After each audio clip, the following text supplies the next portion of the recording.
Sir, with your permission, I would like to speak in Malayalam, sir. This is a very serious matter. Kindly give you the proper direction to the concerned ministry or government. So much important issue I am introducing before you. Sir, Pradhana Mantriyude Awas Yojana Pattika പുറത്തു വന്നിരിക്കുന്നു. 61,50,000 വീടുകൾ നിർമ്മിക്കുമെന്ന് government പ്രഖ്യാപിച്ചിരിക്കുന്നു.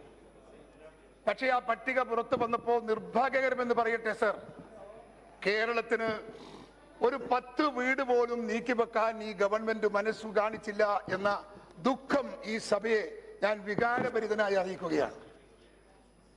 Sir, സർക്കാരിന് കേരളത്തിലെ ഗവൺമെന്റിനോട് അഭിപ്രായ വ്യത്യാസമുണ്ടാകാം. അത് രാഷ്ട്രീയമാവാം, അല്ലാതാവാം.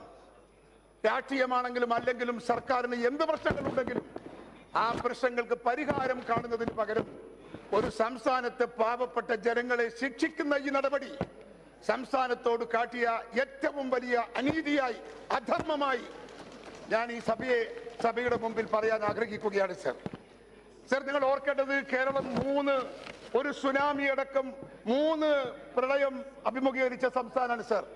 3 പ്രളയം. ആ 3 പ്രളയത്തിൽ നഷ്ടപ്പെട്ടത് ഏതാണ്ട് 1 ലക്ഷത്തിലേറെ വീടുകളാണ്.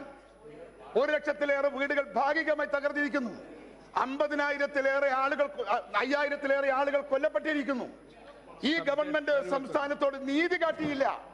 അവിടെ ഒന്നും കാണിക്കാതെ കേരളം ഒറ്റ മനസ്സായി, രാഷ്ട്രീയത്തിൽ ഇടതുപക്ഷ സർക്കാരോട് ഞങ്ങൾക്ക് അഭിപ്രായ വ്യത്യാസമുണ്ട്, പക്ഷെ ഞങ്ങൾ അവിടെ ഒന്നായി ഒറ്റക്കെട്ടായി ഞങ്ങൾ കേരളത്തെ തിരിച്ചു പിടിക്കാൻ ശ്രമിക്കുമ്പോൾ ഒരു വലിയ പദ്ധതിയിൽ ഈ നാട് പ്രതീക്ഷ അർപ്പിച്ച വലിയൊരു പദ്ധതിയിൽ स्टेट गवर्नमेंट प्रपोजल भेजेगी जब केंद्र सरकार करती है. माननीय सदस्य, no sir, whatever the issue between government and government, whatever the issue, that should be sorted out by the duty of the government, not to the people of Kerala.